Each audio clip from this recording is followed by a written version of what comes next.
fellas, let's make some opening statements about what we're expecting to see. Shefty, let's start it with you. Greeny, there's always a spotlight on quarterbacks, but is there anything more interesting than all the quarterbacks in the AFC North right now, starting with Joe Burrow, who was a full participant in practice on Wednesday? If you're going full on Wednesday, that tells you that you are planning to try to play on Sunday against the New England Patriots. Aaron Rodgers has got the broken wrist. We got Shedeur Sanders making his first start. A lot of intrigue and drama in the AFC North. We're going to go to NFC North, Pittsburgh Steelers, first place, AFC North, going at it in Chicago. Look, it's two physical football teams. If you watch the line of scrimmage for both of these offenses, you'll see that they definitely do have an identity. I love what the Chicago Bears have been leaning into with their run game, and I also like what Caleb Williams and Ben Johnson have been trying to do down the field. I know they didn't connect on all their throws this past game, but it tells me that the confidence level from Ben Johnson to Caleb Williams is getting higher. And you can kind of see this whole team playing like that. For the Pittsburgh Steelers, you know, you got to hope that Aaron Rodgers is ready to go play for your team. And Bears fans, we want to see Rodgers too, and we prefer him if he's, you know, a little bit limpy, a little bit gimpy. Okay, we don't want to see the big guy coming back, especially with how hot things are in Chicago right now. I will be taking the Bears. It's going to be a raucous environment. I anticipate this defense trying to get after Aaron Rodgers or whoever it is playing quarterback. It's a fractured left wrist, so the non-throwing wrist. As of Tuesday, he's pushing to play. Throw a copper fit on there like Jerry Rice and Brett Favre. How do you hand off with that hand? You know, it could be problematic for him. But so he's a professional. Yeah.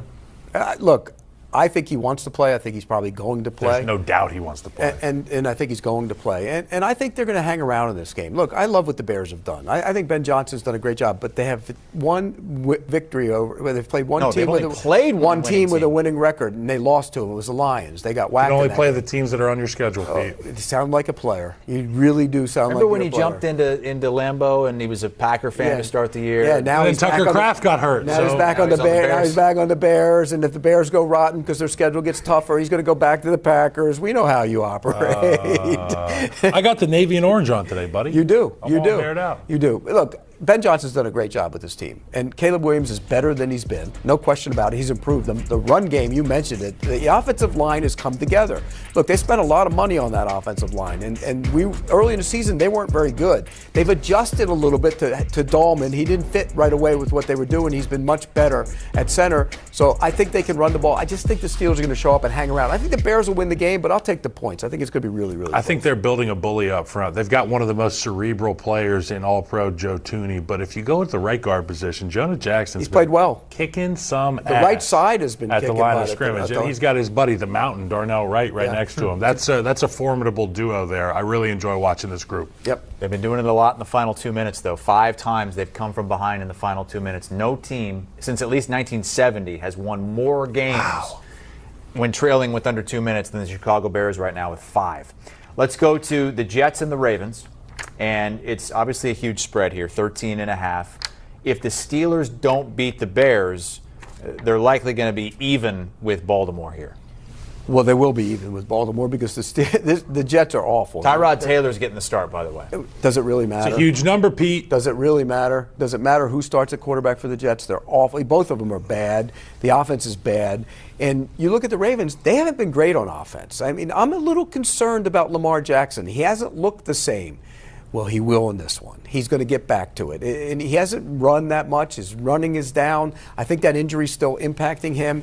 He's not the same player when he can't move the way he normally does. So I think you add it all up. I think this is an opportunity for them to look like the Ravens on offense again. We haven't seen that yet. We saw last week against the Browns. They were had real struggles moving the football. They will move it here. They will get some big-time yards. Henry ran it last week. He'll continue to run it.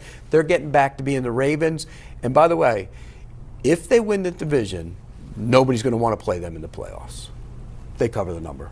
There used to be matchups I'd be a part of where I would imagine that we would run the ball 50 times between their offense and our offense. Like, I look at this Jets-Ravens game, and if the game goes as I expect it to go, it could be one of the quickest national football. You get to the bar quicker. Just get to the locker room as quick as get to the bar quick. Let's run the hell out of the football. And I think about the distinguishing factor between these two teams. It's the offense and that guy Lamar Jackson. I'm going to be picking the Ravens regardless of the number.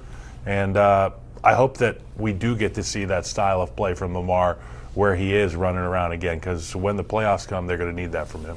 This would be a 5th straight win for the Baltimore Ravens and would bring them up into first place if the Bears beat the Steelers, if your team holds up their end of the bet. Those are the games on CBS in the early slate, a loaded early window. We've got the NFL Today beginning at noon Eastern time. The boys back in studio this week on home against the Giants. That's a double-digit number. And you want a bigger number? How about the Seahawks upset coming off that loss to the Rams?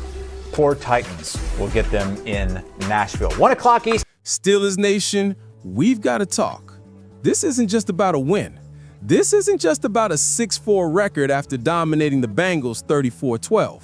No.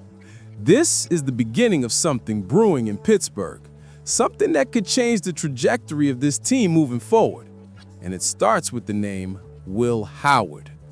The game against the Bengals showed us grit, it showed us dominance on defense, and it showed us just enough composure on offense. 2 defensive touchdowns, Mason Rudolph stepping in with confidence. But the biggest headline? Aaron Rodgers, injured. Again. This time, a partially fractured left wrist. That's his non-throwing hand. But let's be real, any injury to a 41-year-old QB raises alarm bells. Rodgers left the game at halftime and never returned.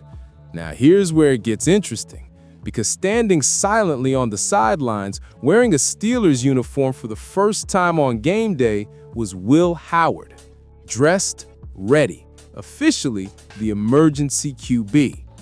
He didn't get to take the field, but his moment is getting closer, much closer.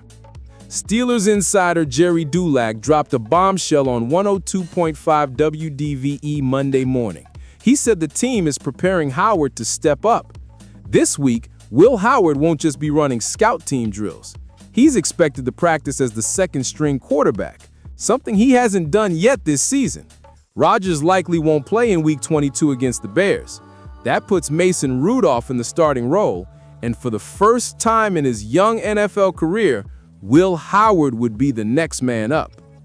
Let's rewind for a second. Steelers fans were hyped about Howard from the moment he arrived. At training camp, the rookie was turning heads, drawing cheers, earning nods. People believed, coaches noticed, and then, boom, injury. Gone for all of preseason, gone from the conversation, until now. Now, with Rodgers banged up and the playoff race heating up, the Steelers might finally get to see what they have in this kid. No, we might not see him under center this week, but his preparation just got real. Real NFL reps, real pressure, real development. This is the turning point. And for anyone who thinks this isn't a big deal, think again. The Steelers haven't had a true franchise quarterback groomed from within since, you know who, Big Ben. The team's been on a carousel ever since. Mitchell Trubisky, Kenny Pickett, Mason Rudolph, now Aaron Rodgers. But what if Will Howard is the guy? Now look, Rodgers is a warrior. He's not going down without a fight. If he can grip the ball, if he can take a snap, he'll try to gut it out. But the front office has to be smart here. Risking further injury to Rodgers could derail the team's future. This is about more than Week 12. This is about December football. This is about January dreams. And here's the bottom line. Even if Howard doesn't play a snap this season, this week matters. These reps matter because the organization is watching closely. How he handles this week will tell them everything they need to know about his trajectory. Is he the future? Can he handle the pressure? Can he lead this team one day? From scout team to QB2, it's a story Steelers fans should get behind. Because if Howard can take this opportunity and run with it, we might be witnessing the birth of the next era in Steelers football. Steelers Nation, this is your team. These are your moments. And this is your quarterback room undergoing transformation right before your eyes. Watch how Mike Tomlin handles this. Watch how the locker room rallies around the young gun. Watch how Howard embraces this spotlight, even if it's just in practice. This is the type of story that fuels hope, that reminds us why we believe in the black and gold, that proves why, even through adversity, this franchise never stops building. So I want to hear from you, Steelers Nation. Is Will Howard the future? Should the team hold Rodgers back and give the kid a shot? Drop your thoughts in the comments. Don't forget to like this video, hit that subscribe button, and turn on notifications. Because here on Steelers Nation Wire, we're not just breaking news, we're building a movement. Let's ride.